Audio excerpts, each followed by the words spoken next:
To get started, here's everything you'll need. Obviously, you can choose whatever kind of nail polish colors you'd like, and the stickers are optional as well as the brushes. And I also forgot to mention you'll need top coat. So first I just start with nail polish remover and then I go ahead and clip them.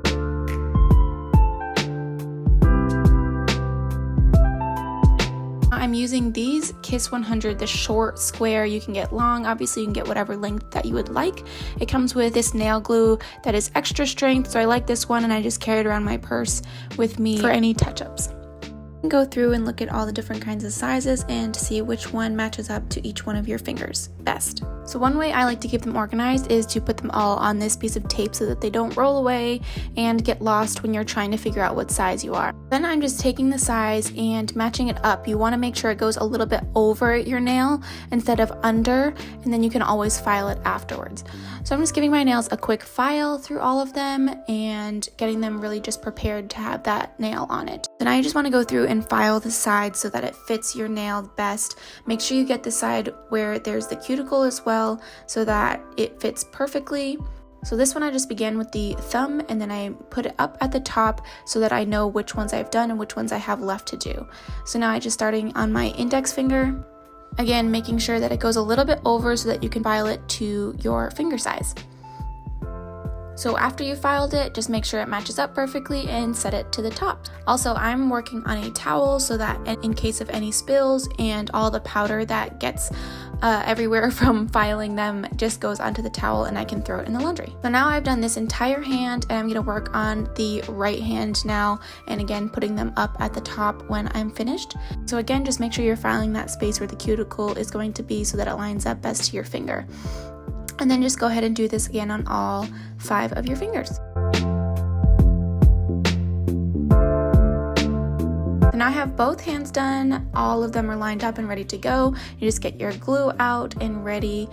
I like to just make sure one more time that it fits perfectly, make any adjustments if necessary, and then go ahead and put the glue onto your physical nail, not the plastic nail, so that it sticks on better. You just want to hold it there firmly for a few seconds to let it dry. Go ahead and do that on all of your other fingers.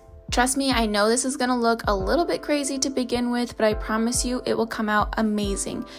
So then just go ahead and do the same process on the other side. For my right thumb, I had to adjust it a little bit. So again, just make any adjustments if you see necessary because you want it to feel comfortable. Okay, now the nails are on. I know they look crazy, but they will look better. I'm just trimming them now to my desired length. I like them shorter to make them have a more natural look. Now I'm just filing both the top and the sides to be the shape that I want. I like a square look, so that's what I'm doing here. And it just helps kind of soften the edges a little bit so they're not too sharp. But if you like it like that, you can leave it like that. This is where you kind of are able to have free range of whatever style you like. You can apply here, whether you like the coffin tip or almond shape, whichever you would like, you can go with. I'm just doing that on both hands.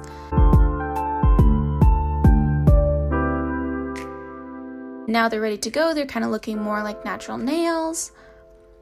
And now it's time to paint. I like to shake the bottles beforehand too so that the paint is properly mixed up.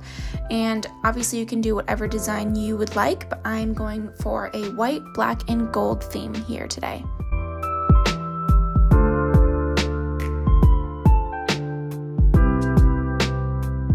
And then I'm just applying it on the other hand as well. It definitely takes some practice to be able to paint with your non-dominant hand, but the more you practice, the better you'll get at it.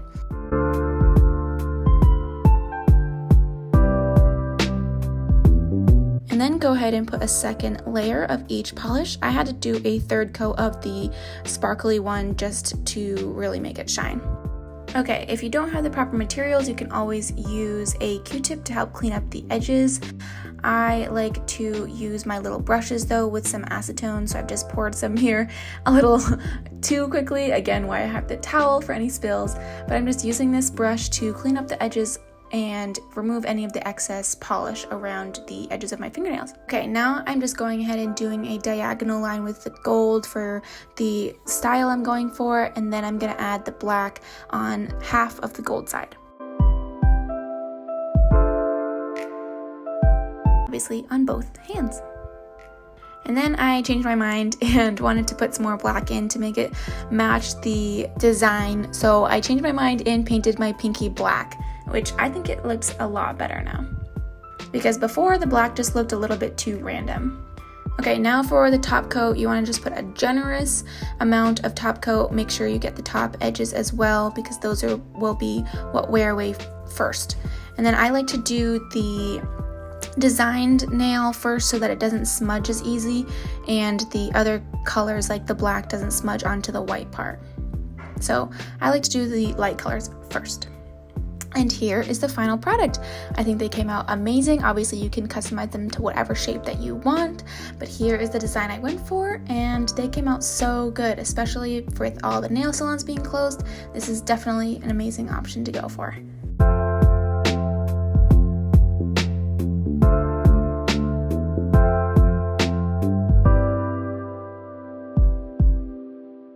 So that was it for this video. Thank you guys so much for watching. I hope you liked the design I did and the outcome. If you liked this video and found it helpful, please give it a thumbs up and don't forget to subscribe. I'll see you guys in my next video. Bye!